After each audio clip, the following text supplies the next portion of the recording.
Picnic হবে আজকে, picnic poultry দিয়ে পিকনিক হবে, একদম সবকিছু একসঙ্গে ম্যারিনেট করে রান্না হবে অনেকদিন পর। তোমাদেরকে দেখাচ্ছি আমি। এই তো চলে গেল তেল, 1.5 কিলো মাংসতে 250 গ্রাম তেল গেল। রসুন যাবে এখন, রসুনটা দে। 1/2 কিলো পেঁয়াজ, কাঁচা লঙ্কা,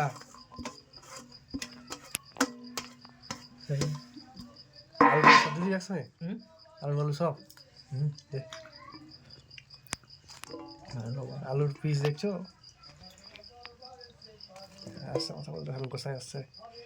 মশলা কতগুলো রে,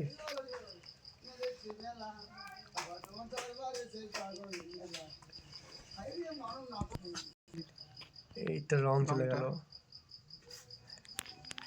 লবণ আনিস? আর সবাই সব রকম আন্ধে না, হ্যাঁ কত জন কত রকম আন্ধে।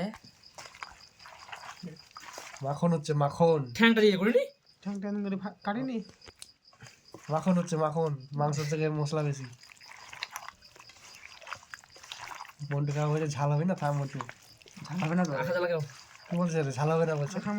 ঝাল হবে না। আর লঙ্কা লঙ্কা মারবি না, অনেক লঙ্কা দেওয়া আছে দোকানে। পেঁয়াজটার জন্য ওরকম কালার হয়েছে, বেশি জানিস। পেঁয়াজ আছে, রসুন বাটা আছে, আদার ঝাল আছে। ঝাল খেতে হলে শুকনো লঙ্কা ঝাল খেতে হবে না, ঝাল খেতে হলে